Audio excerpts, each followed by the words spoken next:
Hey, Patriot Club, getting ready to have a little fun with this Friday foray. It's before the 4th of July, but this is really going to get into the global agenda, but how it's affecting us at the local level, through the state level, and all that kind of stuff. So this ought to be entertaining. Na, na, na, na, na, na. Let's go ahead and get my audio rolling. Bada boom, bada bing. Here we go. Ain't nothing but a thing. I'm gonna close that. And here we go. Good morning, Goldendale, and hello, humanity. It is a fine, fabulous, fantastic Friday morning. This is the host who loves you the most here, getting ready to attack the radical agenda of the EPA. In episode 149, we are going to dig into understanding the substance, the substantial impact of the Supreme Court decision to curb the climate agenda. Did they stop it in its tracks? No, friends, they did not. But they definitely created a little bit of a setback here for all these environmental wackos, all these nut jobs who are out there trying to foist their illegitimate opinions down the throats of humanity. Friends, this is, before we get started, I got to share a little something with you here. This is just pure gold. If you're looking at the article, if you're watching, Patriot Club members watching on the video here, I just want to introduce you to the latest face of white supremacy. It's Friday, right? Gotta have a little fun with it, but just take a look at this face of Clarence Thomas here. I kid you not, the liberals are now blasting Supreme Court Justice Clarence Thomas as a black white supremacist.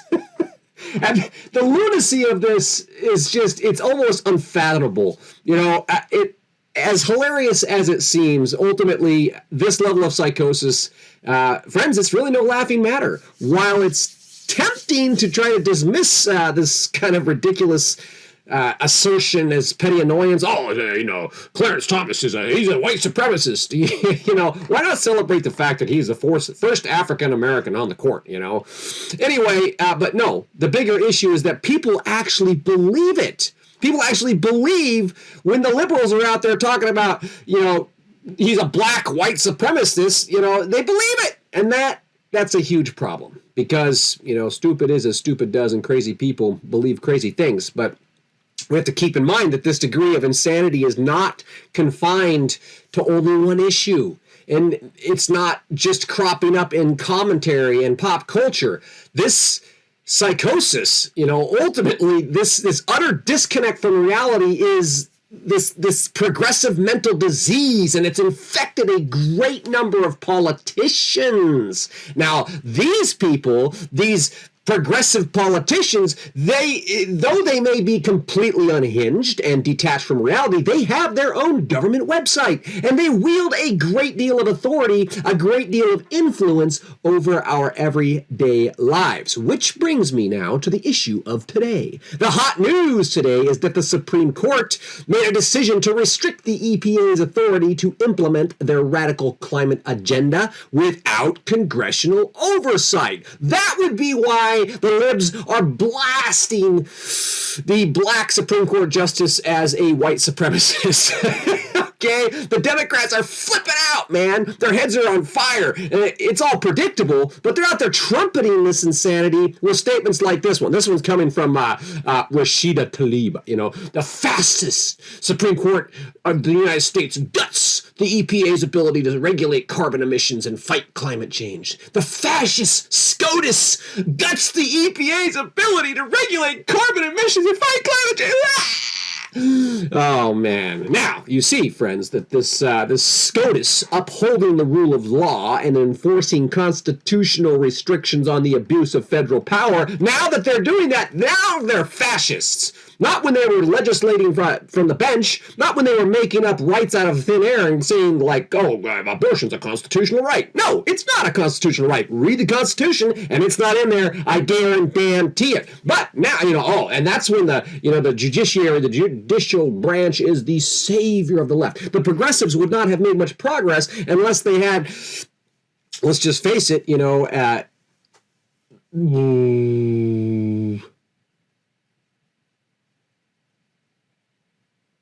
great number of allies in the court system, okay? The Ninth Circuit, I mean, the DC courts. It's bogus, right? They're just making up rules, these guys, anyway. But now that they're lashing out against the left, that would be the way that they like to say it.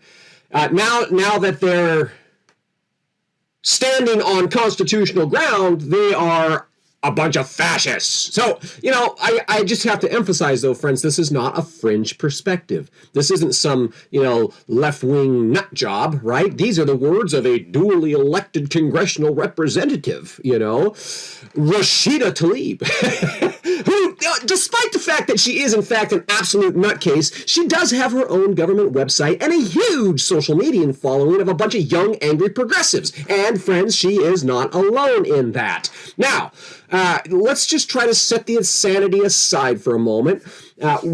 What's with this latest ruling about the EPA? What's it really all about? What's with all this climate change? Why is the left so upset about this decision? And of course, the simple answer is that it limits their power. But, as you know, there's always more to the story. So let's put it into proper context here. Are you familiar with the ESG agenda? The ESG agenda. That would be the environment, social, and governance strategy being pushed by the global cabal in an effort to take over the world. And friends, that's not hyperbole, it's a fact, okay? It's a sneaky backdoor way to use public-private partnerships, i.e. woke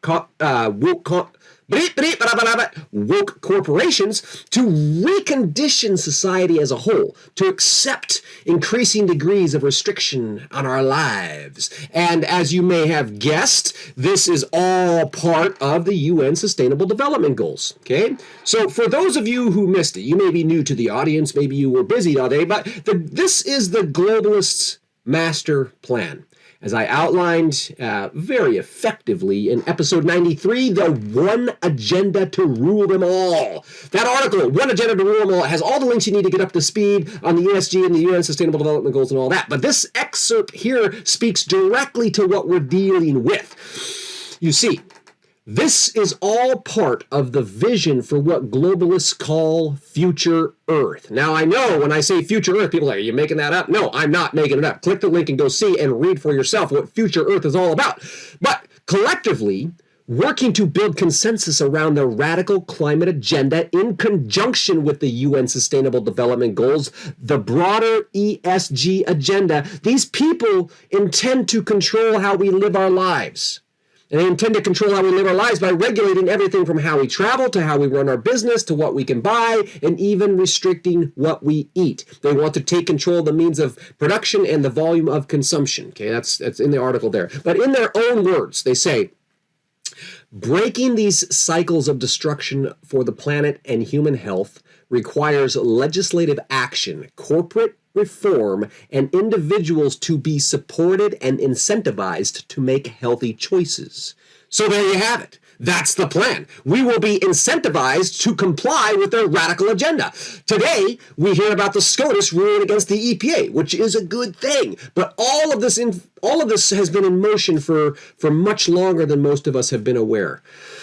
So what are the implications of this radical agenda? Friends, it's nothing less than pain, suffering, and starvation. That's what comes to mind. That's the reality of it. The lunatics who are driving this agenda and the useful idiots who have bought into it consider all of this intentionally inflicted suffering of humanity to be the birthing pains of future Earth. It's an exciting and incredible transition. That's why Biden dismisses the pain at the pump as part of an incredible transition, But keep in mind, this is a global takeover, and the pain is not just going to be felt here in the United States. This pain is going to be inflicted on humanity as a whole, and in fact, it's happening right now. That's why there are thousands of Dutch farmers right now, today, currently out there protesting, shutting down the borders, driving all their tractors and line them up like the truckers did, right? They're driving all the tractors, they're protesting their own government's radical plans to cut nitrogen emissions by as much as 70%, It's ridiculous. You can't do that and still function, right? But they don't really care if society can function. All they care about is saving the planet. And actually, more importantly, they care about using that idea of saving the planet to institute the global socialist state. So it's also the very same reason why the UK plans to halt the sale of combustion engines by 2030, which we know is ludicrous, and the amount of environmental harm associated with trying to extract 40 times more all the precious metals and all that kind of stuff just to make that happen. It's just nuts. It's not only illogical, it's a bad idea. And anyway, it leads to things like rationing basic commodities like flour and sugar. That's happening right now in first world countries, not third world countries. In third world countries, they're starving to death because now you can't be shipping all the food over. There's not enough abundance left to ship over there. So anyway, the Africans are starving terribly. I don't know if you've caught that in the news. But first world countries, over European countries now rationing basic commodities like flour and sugar. They call it supply chain issues. But really, this is all part of the bigger picture, to plunge the entire globe into economic collapse, right? They have to bring the whole system down so that then they can reboot it. And now we can have a, one world, not government, it's governance. But we can all use a common digital currency that could be conveniently injected in a microchip that can track and tell you whether or not you took your medication or got your last booster. Friends, it's crazy, but it is all part of the plan, and it's good for the environment. And just like COVID-19 was good for the environment, if there's any doubt that this pain is intentional, you might consider some of the government-funded studies on all of the positive aspects of the global pandemic. I just got a little selection here in the article. Environmental effects of COVID-19 pandemic and potential strategies of sustainability. We want to sustain the environmental effects of COVID-19, right? The positive global environmental impacts of the COVID-19 pandemic lockdown. We want to sustain the COVID-19 pandemic and its positive impacts on the environment. These are articles from the NIH.gov website. So if you're curious about how the government sees the pandemic and the positive aspects of the pandemic, check it out. But just remember, COVID-19 was just the kickoff for the Great Reset. And all of this has been planned well in advance. As discussed in episode 123, how the WHO takes over the world, how the World Health Organization takes over the world is through the merging of public health with environmental health. And that's the central feature of the globalist agenda. It is their strategy to regulate freedom into oblivion. Okay, when they can merge public health and safety with environmental health and safety, we've got one health. One world, one solution, one everything, one government to provide all the answers. And, one great ignorant horde of humanity to buy into it. No, it's not going to play out like that. That's what they think is going to happen, but it's not, because human instinct is going to kick in at some point, and the natives are going to get restless and grab the torches and the pitchforks and head out, and say, hey, wait a minute, we've had enough of this. Okay? Who knows how it'll all play out. But around the world, currently, the ESG agenda is essentially being used to control the flow of money. Okay, the ESG agenda is about investing sustainably.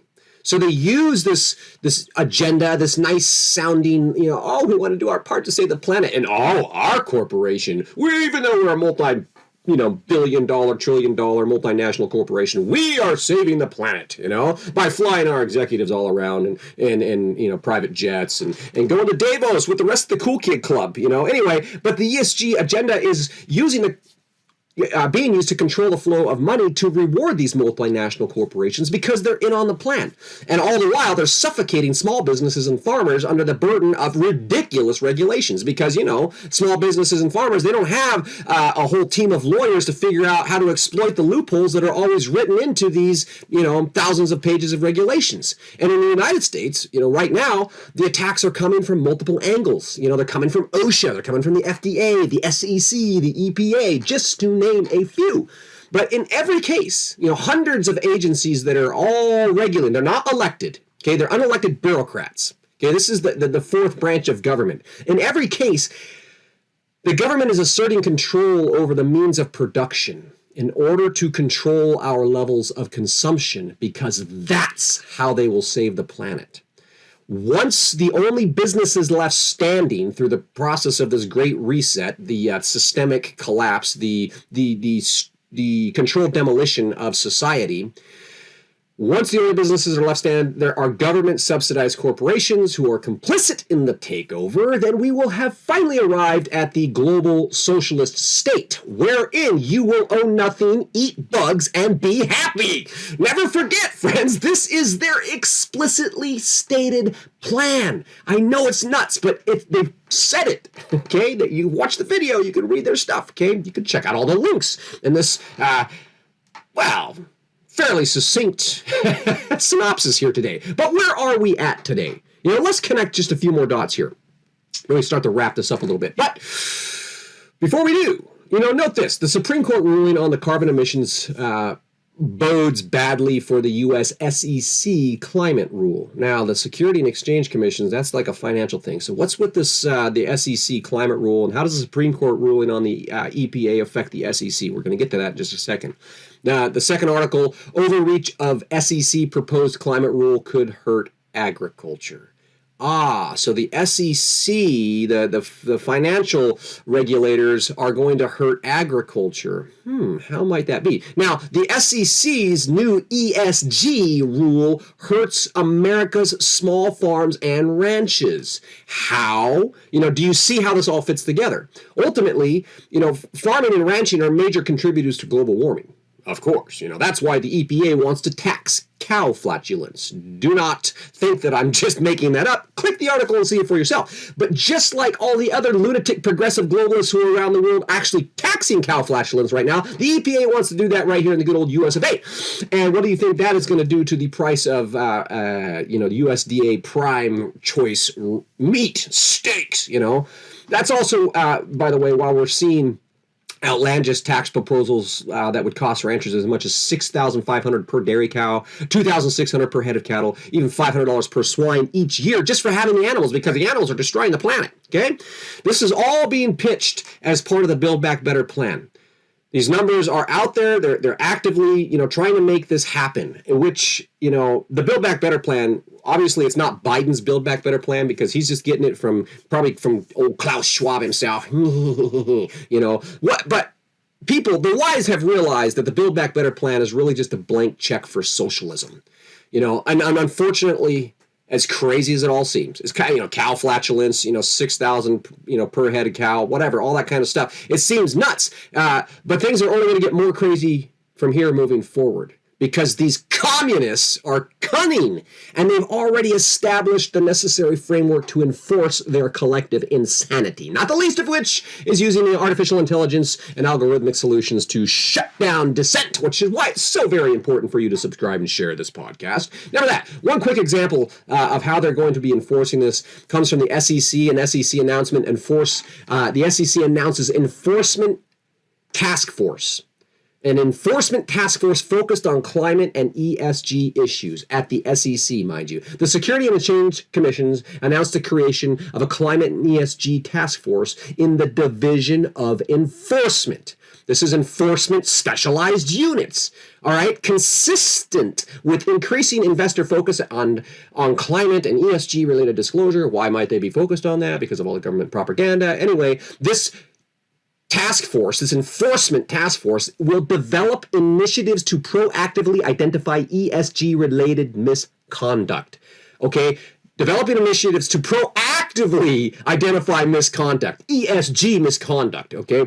Any business that speaks out or questions the narrative around saving the environment, okay, I'm guessing that they would fall on that list. But the task force also will coordinate the effort, the effective use of division resources, including through the use of sophisticated data analysis to mine and assess information across the spectrum to identify potential violations. Okay, sophisticated data analysis. Think AI's algorithms to mine massive amounts of internet information so that they can identify potential violations. Again, proactively identifying misconduct, identifying potential violations. This is pre-crime.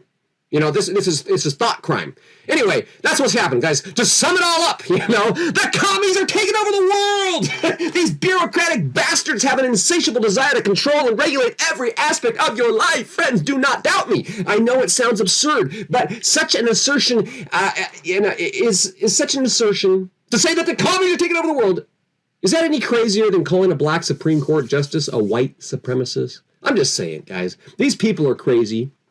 They have a plan, and they are currently in control. So let that simmer this 4th of July weekend as we celebrate our former independence from authoritarian rule. Ask yourselves, was this the vision our forefathers fought for? Sit with that one, friends. It's a fine, fabulous, fantastic Friday, 4th of July, Monday. I hope you have a wonderful weekend. Lots of you guys are going to be traveling and getting out there. Stay safe, have fun, and don't forget to click that little heart and give me some love. Subscribe if you have not already. And above all else, share this with a friend. Get out there and embrace the day, friends, and I'll look forward to talking to you again soon.